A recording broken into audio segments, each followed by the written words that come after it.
Hello, I'm Steve. Welcome to the Patio Heat channel, where we provide visual concepts of infrared heating as well as tips for outdoor comfort. Send your request into designs@patioheat.com for your personalized recommendation. Our one-on-one customer support helps you make the best decision for your application. We strive to earn your business. Visit our patioheat.com website for sales and more information. Now let's get heating. All right, so we have this covered patio section in a residential application. And so you can see we have some fans, and we do have a bar stool seating over here. We also have dining over here, reclining space over here. Let's go ahead and look at the overall dimensions that I have. So I have 25 feet 7 inches outside edge to outside edge, and then I have 15 foot 4 inches from here to the outside edge. On the inside, I have 14.4 from the beam or the post here to the wall. Also, you can see that we have the diameter of the fans right here at 4'3" 5/8", so that might be a little bit off, but I'll show you here in a minute where I got that information from. Now I have an extra door here I put on here. There's 3 doors that show that they swing out. Let's go ahead and look at the floor plan real quick. So the floor plan, you can see here, the doors are connected about the same location as it showed on the plan itself, but then I moved this one out so I can see how far out it comes into the patio section, and the same I did over here.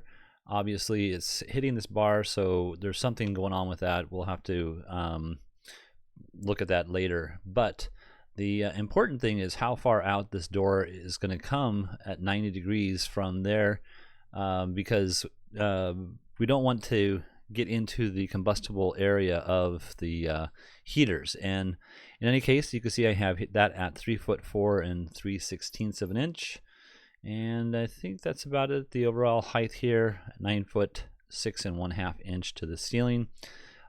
This might be recessed here along this beam going across here, so I'm not quite sure of that, but I was told that it was a flat ceiling, so we're going to stick with this being flat ceiling.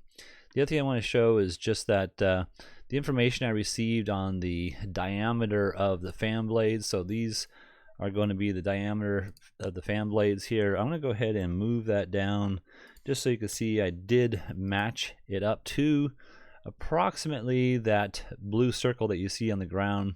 And there is one little thing that I might have an issue with regarding these placements, but let's go ahead and put those back up there for now.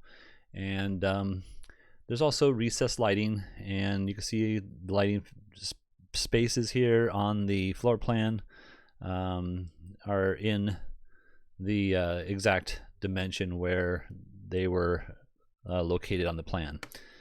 All right, so I think that's about it. Let's go ahead and look at 2 different possible plans. And I'm going to show you the number 1 plan that I would feel would be the best for this application, and that would be some flush mounts recessed into the ceiling up here, and you can see 3 of them.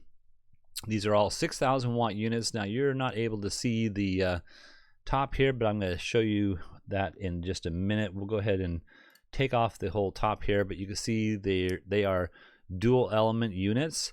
They're made specifically or preferably for seating in a normal seating height. Bar stool seating height, you would definitely want to have a control in order to reduce the output for a sitting height of approximately 12 to maybe 14 inches taller than normal seating height. So just something that bear in mind on that.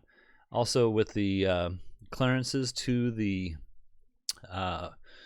doorways here, you can see on the side here from the heater itself, not the flush mount kit, but the heater itself is 18 inches, and we're meeting that with the heater located between this space from this wall here to this wall, this beam edge here. So that's the center point that I have, and I'm kind of following the center point of the fans here as far as that's concerned. So let's go ahead and look at one other thing here, and that's the rafter system. Now I texted the owner of the property and mentioned that if the rafters are going in this direction, this might be an issue with regards to how to place the heaters. They did mention that the rafter system can be altered, so this is something that would probably work if they can alter the ceiling joist, we should call it. And the other thing is you know, if that can't be done, then what would be the other option? But first, before I go to the other option, you can see again that the footprint of heat is about 12 foot from this edge here to this edge here, and we're covering the space, I would say, fairly decently. I have this larger table here, so it might be a smaller table, but that's obvious that we're hitting the doorway over here again. But in any case, if it's a smaller table, that should be no problem, but we're just missing the upper portion of whoever's sitting on this side here and also on this side over here. So that is 3 of the 6,000 watt units with a control system. We are in no problem with the fan blade clearance. So from here, I have that at 18 inches from the edge of the heater here. And this one here is basically just centered between the heaters themselves. Let's see if I have the distances. I don't here, but let's go ahead and just place a couple of markers here just so you can see what that would be. So from center point here, see if I can grab that. Yeah, I'll have to get that information here. I think I have this on a different platform here. So in any case, I'll have to take a look at that in a little bit here. But anyways, I have this heater centered between the 2 fans, and then this one here is actually a little bit further out because I believe this fan is a little bit further out to the right here than the overall patio. So this one here is right on the edge of that space here. And let's go ahead and look at the other option now. And we're going to come back to this here as well in just 1 minute. So the next option would be to utilize 4 of the 5,000 dual watt elements. And obviously you're going to need to cut into the rafter system if it is this way. But the one issue that I have is the fact that this heater here might be in that, I should say the doorway might be in the heater's combustible area. And even if this is, let's say, a steel frame glass doorway, you'll have the ray penetrating the glass unevenly. So, you know, let's say it's a cold day, 50 degrees, you know, 60 degrees. Well, the temperature of the glass up here is going to be that 50, 60 degrees.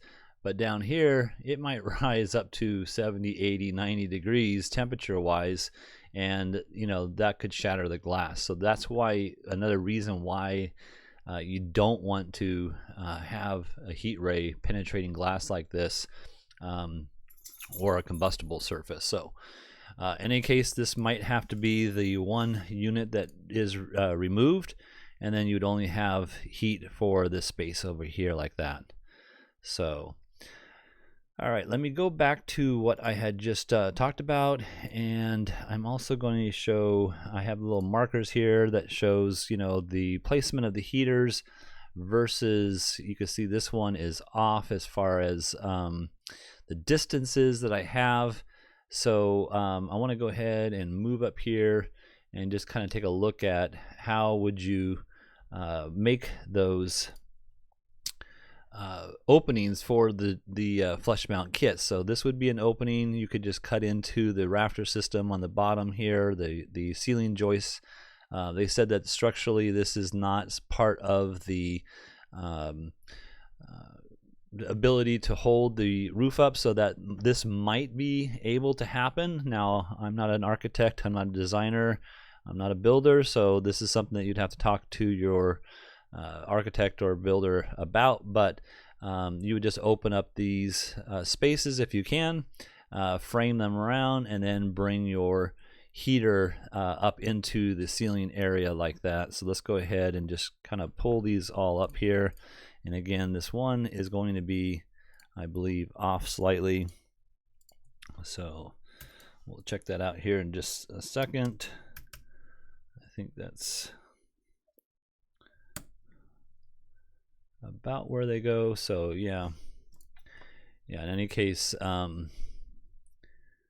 that's how they would look. You would attach the flush mount kit to the bottom edge of the boxed in frame that you place. You have a 7/8 drywall surrounding the flush mount frame, and then as well as on top, and then the flush mount frame itself is, you know, here, the parts with the openings here.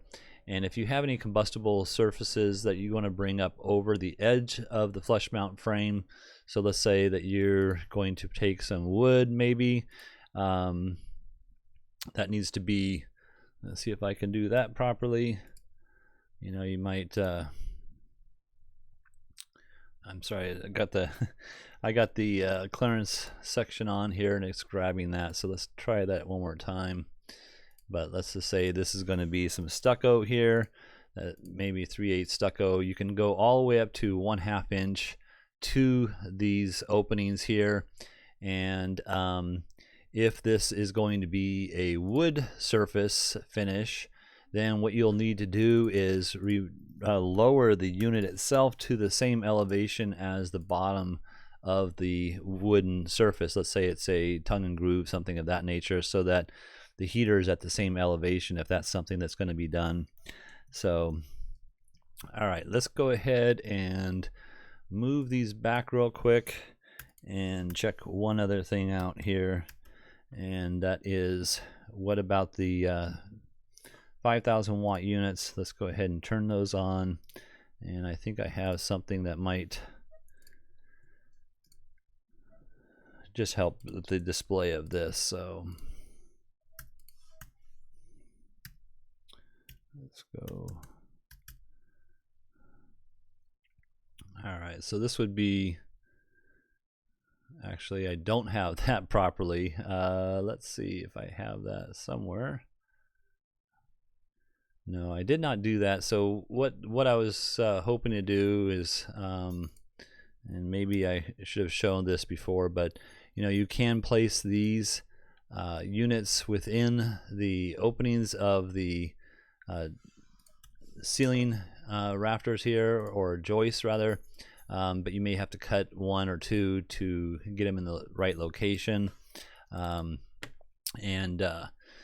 Again, that one unit over here is something that I'm not very comfortable with, so something to think about, whether this is a good option or not. And I guess this is what I had up here as far as that is concerned, that having the ceiling joists going in the opposite direction, it's a little bit easier to place the boxes around, you know, for the heater itself. So that's where the 6,000 watt units would go, something of this nature here. So let's go ahead and place those up there, and